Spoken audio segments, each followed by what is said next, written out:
Be ready. Start.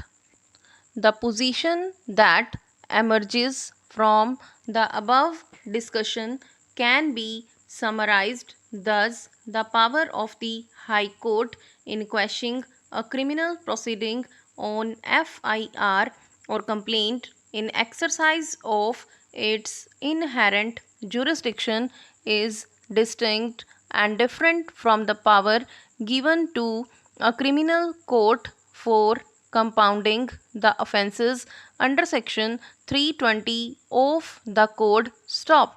Inherent power is of wide plenitude with no statutory limitation, but it has to be exercised in accord with the guideline engrafted in such power, viz. To secure the ends of justice or to prevent abuse of the process of any court. Stop. In what cases power to quash the criminal proceeding or complaint or FIR may be exercised where the offender and victim have settled their dispute would depend on the facts and circumstances of each case, and no category can be prescribed. Stop. However, before exercise of such power, the High Court must have due regard to the nature and gravity of the crime. Stop.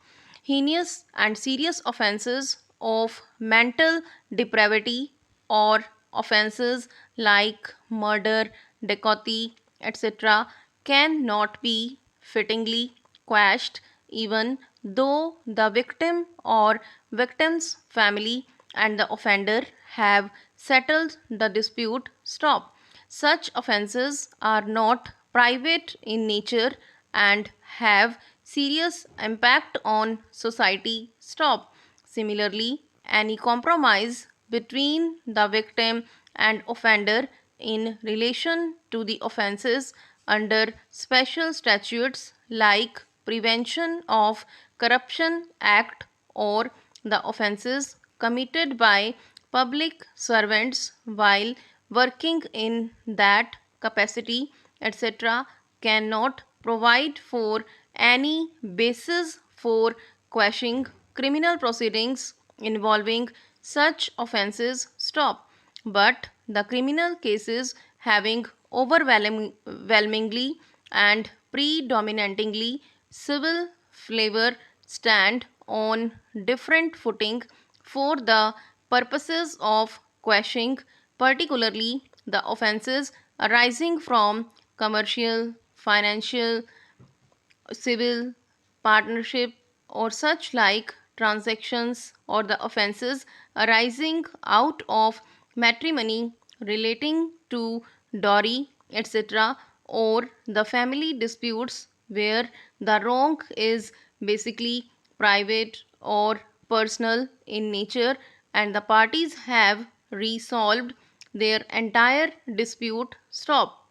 In this category of cases, High Court may quash criminal proceedings if, in its view, because of the compromise between the offender and victim, the possibility of conviction is remote and bleak, and continuation of criminal case would put accused to great oppression and prejudice, and extreme injustice would be caused to him by not quashing the criminal case despite full and complete settlement and compromise with the victim. Stop. In other words, the High Court must consider whether it would be unfair or contrary to the interest of justice to continue with the criminal proceeding, or continuation of the criminal proceeding would tantamount to abuse of process of law despite settlement and compromise between the victim and wrongdoer, and whether to secure the ends of justice, it is appropriate that criminal case is put to an end, and if the answer to the above questions is in affirmative, the High Court shall be well within its jurisdiction to quash the criminal proceeding. Stop. Having carefully considered the facts and circumstances of the case, as also the law relating to the continuance of criminal cases. Stop.